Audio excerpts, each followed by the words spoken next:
Yun, mga bayaw. Musta na po, no? Siyempre, sino to? Si Dinoboy TV. Ang inyong friendly neighborhood na si Bayaw, no?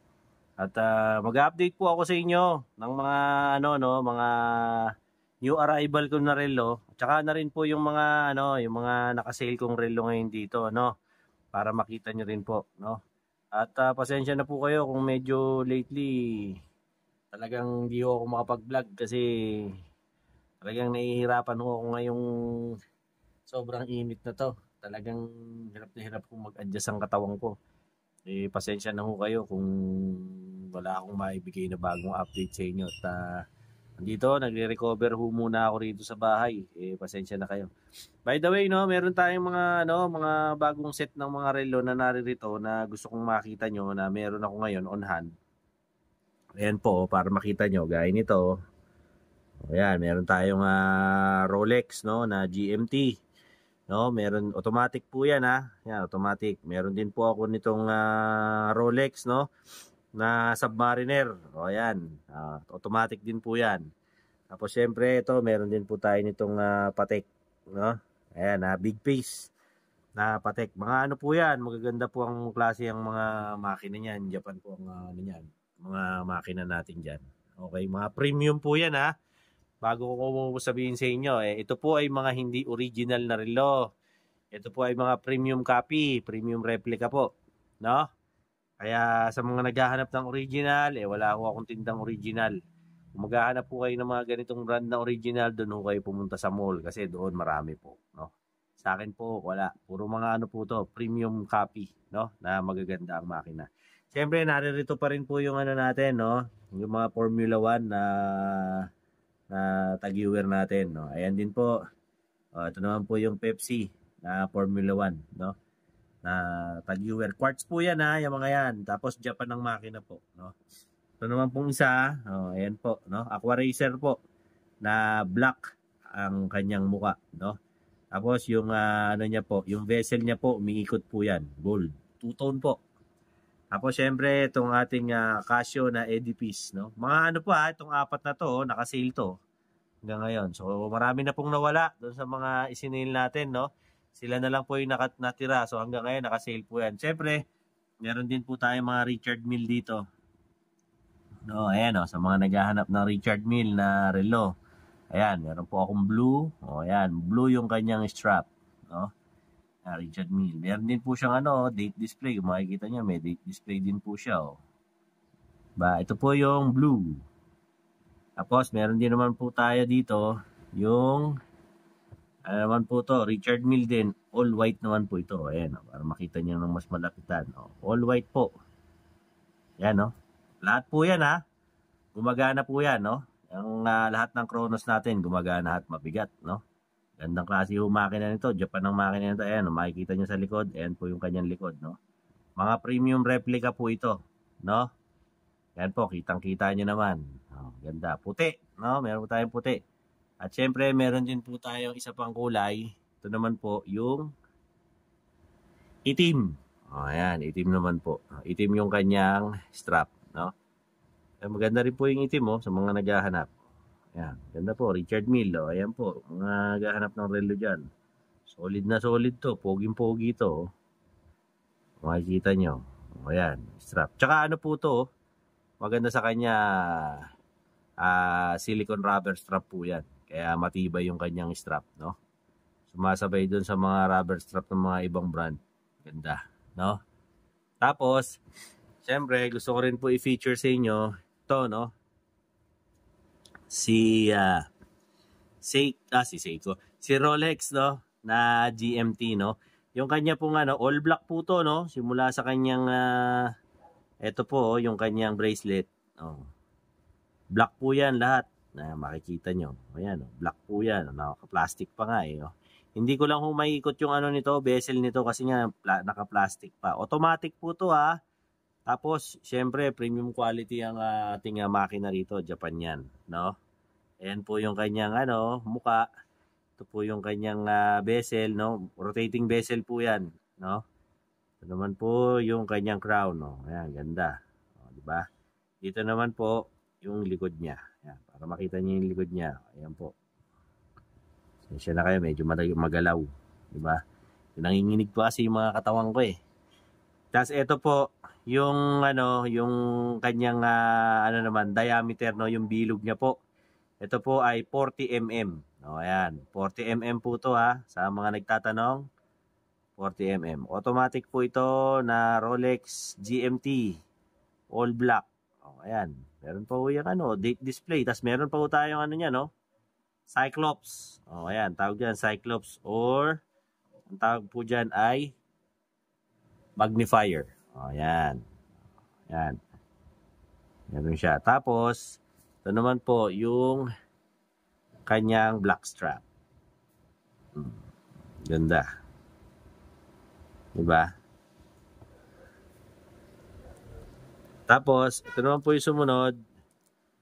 Ito naman po yung ating Submariner. Ayan. Pogi. Ayan. 40 mm din po yung kanyang diameter. Rotating din po ang kanyang pasensya na po, no? At medyo naantala. Ibinaba ko na para mahawakan ko. Ayan po. Rotating po yan, no? Ayan, no? Rotating po yung ating bezel. Ano makita nyo? Oh, iikot po yan. Oh, di ba? Oh, may plastic pa. Yan. Tapos meron din siyang Cyclops, no? Or yung kanyang magnifier, no? Ayan po. 40 mm po ang kanyang diameter. Tapos syempre, stainless steel po yan. Yung kanyang bracelet, stainless steel. Ito po yung likod. Oh, ayan po yung likod ng kanyang katawan. Ayan. So kung maluwag po, pwede nyo naman po itong pabawasan sa pinakamalapit na na watch technician nyo dyan sa area nyo. No? Pwede po tayo mag-ship Nagsiship po tayo, LBC nga lang po. Wala po akong JNT, puro LBC lang po. Malayo po ang aking lugar sa mga JNT na yan. Ang pinakamalapit lang po ay LBC, no? Sa LBC naman po, ang pinakamainam po kasi, dyan nyo na lang po pick upin sa pinakamalapit na LBC dyan sa lugar ninyo. Kesa ipa door to door ninyo kasi mas mura po ang shipping fee. Kayo po ang sasagot ng shipping fee, no? Hindi po ako, no? Buyer's expense po ang shipping fee. Basta sistema po natin, bago ko po i-ship ang relo, bayad po muna tayo sa GCash. Kasi walang payment, wala po. Hindi ko po i-send ang relo. Ganyan lang po, no? So, LBC po tayo, payment first po muna, tapos tsaka ko po i-send. Pick upin nyo po sa pinakamalapit na LBC para dyan sa lugar ninyo.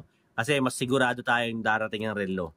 Meron kasing mga nangyayari minsan, ang bahay pala niya, tatawid pa ng 7 bundok at 10 ilog, rural area na, tapos magugulat siya, ang mahal ng shipping fee niya. Kasi nga, rural napakalayo na nung lugar, probinsyang sobra na. Kaya may pinakamainam, pumunta na lang po kayo sa pinakamalapit na LBC, no? Andyan po, magpa-flash ako mamaya, no, sa pinakahuli nitong video na to, yung aking Facebook page, no? Yung dati ko pong bike shop, yung Bisikleta Republika, no? Yan na rin po yung ginagamit ko. Dahil Dino Boy Sports PH na rin po yan. No? So kung kailangan nyo ng mga sports apparel, kung ano-ano, ayan po. Yan na po kayo pumunta. No?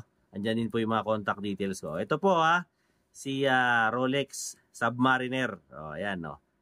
Para makita nyo. O, ito po ay mga premium na mga copy, replica watches. No? Hindi po ito original. Pero ang makina nito, Japan. No? Ganda. Bigat. Ayos na ayos to. Sa mga naghahanap ng relo dyan. O yan, okay to. No? So, PM nyo lang po ako. Ito, no, ang presyo po natin dito ay 3,500. No? Dito rin po, ang presyo rin po natin dito kay Rolex GMT ay 3,500. Mga automatic na po to, no? Automatic po to, hindi po to kung mga quartz. Automatic. Okay? So, ito naman po, kung sumunod, ano naman po papakita ko sa inyo. Ito po si Patek Philippe. O, ayan. Patek naman po ito. Big face po. Laki, no? Siguro mga nasa 45 to. Hanggang parang 50 nga. Napakalaki kasi wala akong panukat Ayan po. Kita nyo yung likod. No? Tignan nyo naman yung likod. Ganda nito. Geneva. No? To, Japan din po ang makina nito. No? Sa mga nagtatanong po kung magkano po yung Patek natin, 2,500 po. Ito po ay 2.5, no? 2,500 po sa naghahanap ng Patek. Ayan po. At po yan, working chronos po lahat yan. Makikita nyo, ayan, kikita nyo pa yung makina sa loob, gumagana-gana po. O, di ba? Working chronos po lahat yan. So, kung kursonada nyo po, syempre, screenshot nyo na lang po to, tapos PM, no? Screenshot, tapos PM, para syempre, magkaintindihan po tayo. I-message nyo po ako, no, sa Facebook ko, papakita ko po yan. Pagkatapos po nitong video natin, no, sa huling-huli po, sa dulong-dulo, pakikita ko po yan, no? Tapos syempre, ito, no, yung naka-sale pa natin, no, may natira pa, yung ano natin, no, Casio na Edifice, ayan, no, Autobots Transformer Edition, no, ito, dati po itong 1.5, naka-sale na po ako nito, 800 na lang, ayan, no, 800, ganda nito, gold, ba? 800 na lang po sa mga naghahanap, malaki nito. Actually, kasing laki nito yung ano parang halos kasi laki nito yung Patek 'di ba? Ayan Hindi. Parang hindi. Parang mas malaki pa rin si Patek ng kapiraso lang, no? Mga 1 mm to 2 mm. Yan, mga ganun ang laki. Yan. Ito, 800 pesos na lang po. Dati po itong 1.5. Ayan Yung naghahanap ng pong relo dyan. Ayan, 800 po. Sinil na po natin, no? Ito naman pong isa, no? Ito naman po yung Aqua Racer. Ito, pwede po ito sa lalaki. Pwede sa babae, unisex to itong Aqua Racer na to. Ganda nito, black yung mukha niya. Tapos yung kanyang yung kanyang bezel, umiikot po 'yan, gold. Two-tone po to, gold tsaka silver. Yan, quartz naman po ito. Ganda to, Tag Heuer na po to. Na Japan po ang makina nito, no? Kaya matibay siya. No? Tapos ang kanya pong ang diameter naman po mga nasa po to? Mga 36 hanggang 37 ang bilog nito. Mga ganyan hanggang 38. Ganyan. Ayan po yung likod. Ito naman po yung kanyang strap. Para makita nyo, ayan po yung kanyang mga strap. Mga naghahanap dyan ng watch. Ayan.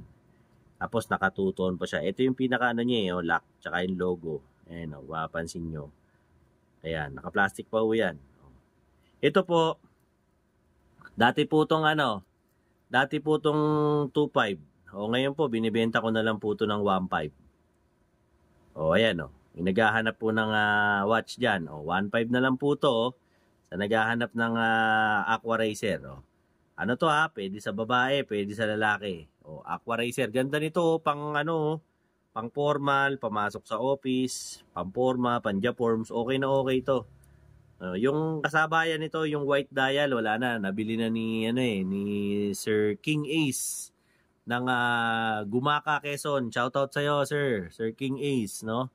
Ito naman po yung yung ito Tag Heuer na formula, no? To malaki rin po to. Malaki yung bilog nito. Mga nasa to? Mga nasa 44, mga hanggang 45, ganun kalaki to. Medyo malaki, 'di ba?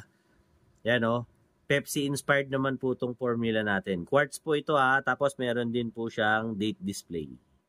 Yan, kung makikita nyo. Ganda. Ito naman po yung likod niya, ganda mapapansin nyo, ganda. Tapos ang ganda ng kanyang bracelet, stainless steel po yan, hindi po yan kinakalawang. Talagang premium replica copy. Ganda nito. Ayan Ganda ng kanyang display. Japan ang makina naman ito, no? Sa naghahanap nito, ito dati tong 2.5. Ayan 2.5 to dati. Binibitawan ko na lang ngayon, magkano ko na lang binibitawan to? 1.8 na lang. 'Di ba? 1.8 na lang. Ito talagang mga balik puhunan na to, tong mga sinesale ko sa inyo, talagang bigay puhunan na to. Para na lang mabalik na lang yung yung mga pera, no? At syempre para mabigyan din natin ng chance na makabili rin yung mga tao na hindi makapunta rito sa Manila, sa Burautan. Kaysa magpunta pa kayo, ayan, pwede ko namang i-ship sa inyo Magkano lang naman yung shipping babayaran nyo dyan, di ba? Ito, formula rin to. Kulay orange naman to. No? Rotating din po ang bezel nito, no? Black and orange naman po to. Tapos, Stainless steel naman po yung kanyang bracelet. O, ayan, makikita nyo, mayroon pa nga may logo pa eh. O, kung mapapansin nyo, ayan o, may logo pa ng tag. Yung sa likod, ito naman yung likod niya. O, ayan o, diba? Ito, dati rin tong 2.5 mga tol. O, diba? Dati tong 2.5, ngayon, binibenta ko na lang po ito ng 1.8. O, ayan o, 1.8 na lang po. O, sa mga naghahanap dyan ng watch. To maganda to, pang-forma, pang-jaforms, 'di ba? Pang-casual, pang-office. Okay na okay to tong Tag Heuer, 'di ba? Okay na okay, poging-pogi to. Oh, 'di ba? Quartz po to pero Japan ang makina nito. Ayan, meron din siyang date display. Oh, 'di ba? Okay na okay to pagka nangangailangan kayo ng relo, purchase na kayo nito. Ayos to. Oh, 'di ba? Umiikot po to para Tapos ngayon po mga bayaw, siyempre walang mga bawas to brand new nga brand new lahat to Kung gusto niyo pong pabawasan, diyan na lang po sa pinakamalapit na watch technician diyan sa inyo. Doon niyo na lang po pabawasan, no? Ayan po. Kasi para siyempre makita niyo rin kasi kailangan po yan sinusukat yan sa braso niyo kung kasukat niyo yung relo o hindi. Ganun po 'yon, no? To quartz po ito. Okay. Dati po tong 2.5, ngayon 1.8 na lang. Okay? So, yun po ang update ko sa inyo regarding sa mga mga relo na hawak-hawak ngayon ni Bayaw. So, just in case po na kursunada nyo, i-PM nyo lang po ako diyan po sa aking Facebook page. O, ayan na po. Nakikita nyo na. O, ayan po yung aking Facebook page. O, diyan nyo lang po ako i-message. Ako rin naman po ang magre-reply sa inyo. Wala nang iba. Diba? At para siyempre mapag-usapan natin yan kung gusto nyo magkarelo. Tapos, yung shipping fee po, siyempre sagot nyo po yan. LBC lang po tayo. Wala po tayong shipping ng tawag rito, JNT. Kasi para para malapit sa akin. Kasi yun lang naman ang meron dito sa lugar ko Yung mga JNT malalayo pa talaga. As in, babiyahe pa ako. Kaya po LBC na lang. And at the same time, safe na safe naman din po sa LBC, 'di ba?